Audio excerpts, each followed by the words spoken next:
For those of you that are new to sports betting, logging into an online sportsbook for the first time can be quite intimidating. Sportsbooks like to use certain terminology to make themselves sound like an expert, just like how a doctor, lawyer, or accountant would in their respective fields. Even the most experienced bettors don't know everything, but not to worry.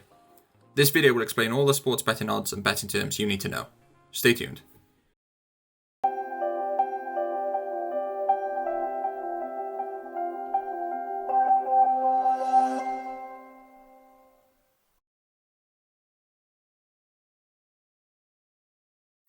Let's start with the basics and learn what the betting odds are.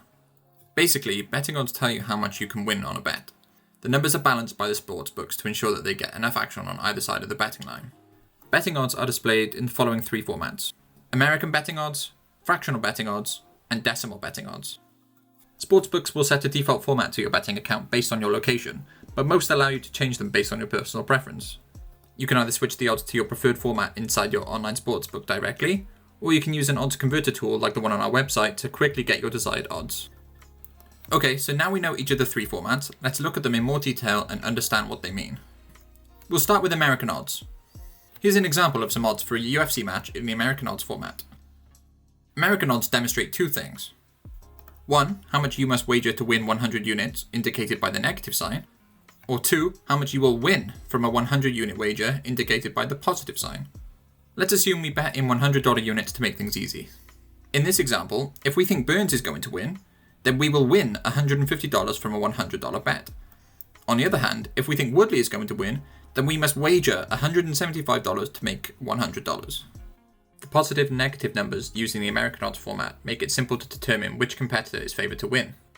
The competitor with negative American odds is considered the favourite, while the competitor with the positive American odds is considered the underdog. Now, as a quick side note, you may notice that betting on either side of the betting line doesn't pay out the same.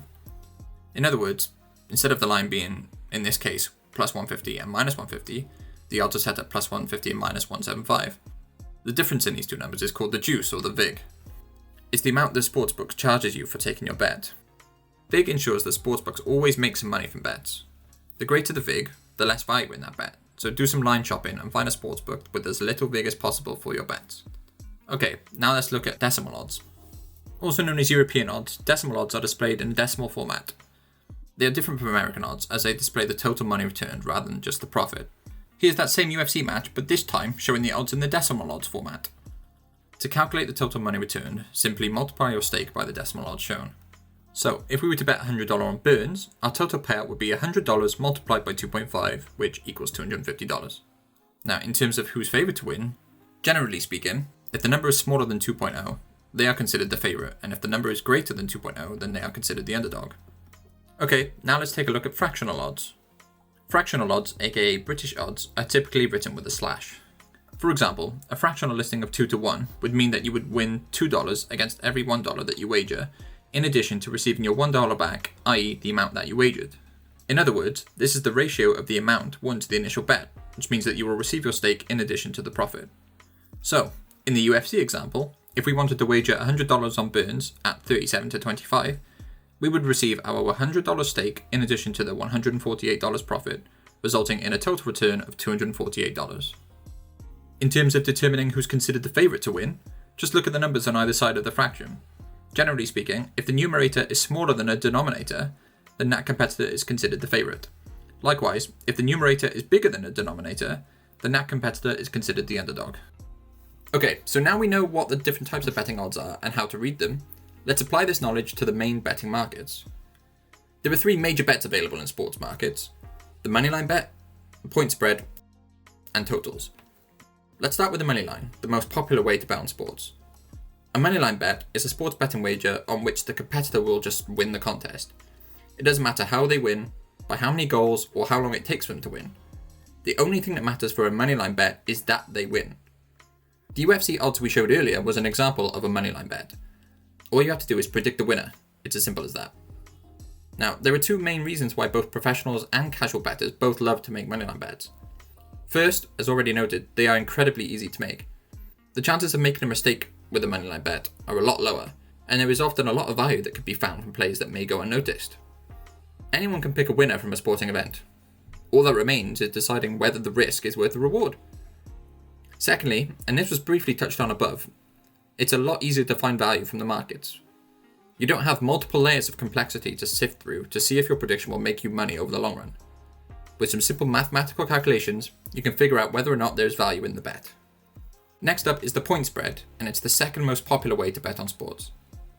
The point spread is the bookmaker's margin of victory between two competitors.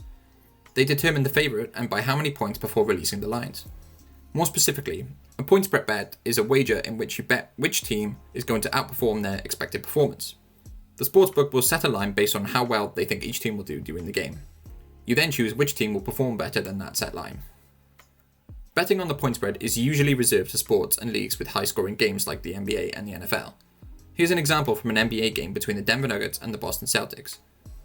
The negative sign next to the Celtics margin shows that the bookmakers consider them the favourites and will win by 3 or 4 points, so they set the betting line at 3.5 points. On the other hand, the positive sign next to the Nuggets margin shows that the bookmakers consider them the underdogs. If you bet on the Celtics to beat the Nuggets and they win by 4 points or more, you win the bet.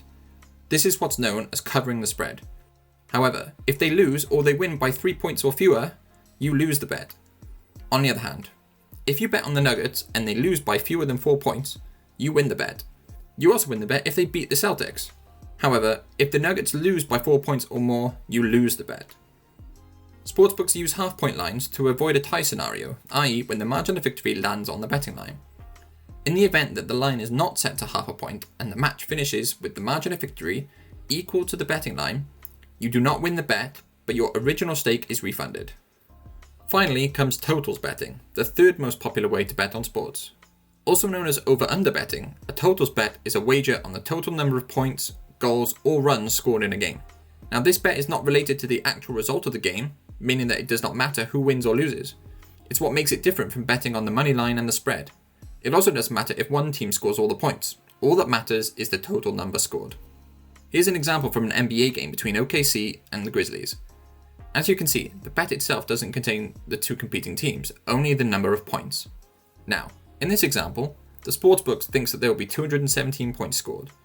As such, they drop this total down by half a point, giving you the opportunity to bet on more than 217 points being scored, the over, or 216 points and fewer, the under. As with spread betting, sportsbooks use half-point lines in totals to avoid a tie scenario. In the event that the line is not set to half a point and the match finishes with the total number of points scored equal to the betting line, you do not win the bet, but your original stake is refunded. And there you have it. These are all the basics you need to know about sports betting odds, understand what they mean and how they apply to the betting markets. If you enjoyed this video, make sure to leave a like, share and subscribe, and check out the playlist below for more related videos. Thanks for watching.